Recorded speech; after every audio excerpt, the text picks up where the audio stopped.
কামতাম, হাত জোর করতাম, পাও ধরতাম, তাও আমার ছাড়তো না। 20 বছর জেল খেটে এসে তিনি আবার বিবাহ বন্ধনে আবদ্ধ হলো, তাও তার নাতির বয়সী মেয়ের সাথে। এই জল্লাদ, আমি কামতাম, ছাড়তো না। আমরা অলরেডি দেখেছি বর্তমান ট্রেন্ডিং ইস্যু চলতেছে যে মেয়ের ভাষ্য, মেয়ে কিরকম কথা বলছে। একটা মেয়ের মুখ থেকে এরকম বাজে কথা আসলে আশা করা যায় না। বলে কি বলবো, পাও ধরতাম, আর ছাড়তো না আমারে। এই মেয়েটার কথাই বোঝা যায় এই মেয়েটা কতটা ক্যারেক্টারলেস, যার মুখ থেকে এরকম বিশ্রী কথা, অসামাজিক কথা বের হতে পারে। আসলে সে অনেক কিছুই করতে পারে।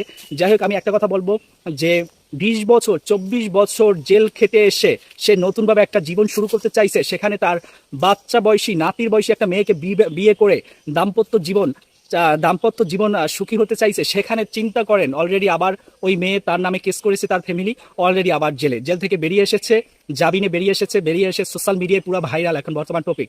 মেয়ের দাবি যে আমার সাথে অইচ্ছা সত্ত্বেও জোর জবস্তি করে অনেক কিছু করেছে যেটা আমি চাইনি।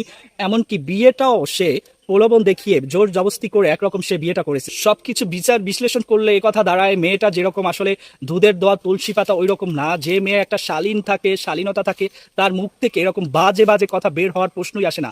সেই জায়গা থেকে বোঝা যাচ্ছে মেয়ের কারসাজি হতে পারে, মেয়ের ফ্যামিলির কারসাজি হতে পারে।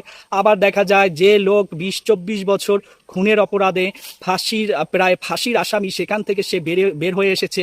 আসলে অনেক সময় আমরা জানি পাপে কিন্তু বাপেরও ছাড়ে না, সেই জায়গাটা থেকে ওই লোকটা কিন্তু দোষী হতে পারে। সো সুষ্ঠু তদন্ত বা প্রশাসনের কাছে একটাই দাবি, সুষ্ঠু তদন্ত হোক, যে দোষী তাকে সর্বোচ্চ শাস্তি দেওয়া হোক। এই মেয়েটা আসলে সুবিধাজনক না, এই লোকটাও কিন্তু আসলে সুবিধাজনক না। Best of luck. আপনার কমেন্ট সেকশন অবশ্যই জানিয়ে দিবেন কে দোষী কে নির্দোষী আপনার মতে। ভালো থাকবেন, সুস্থ থাকবেন, দেখা হচ্ছে নেক্সট কোনো ভিডিওতে। আল্লাহ হাফেজ।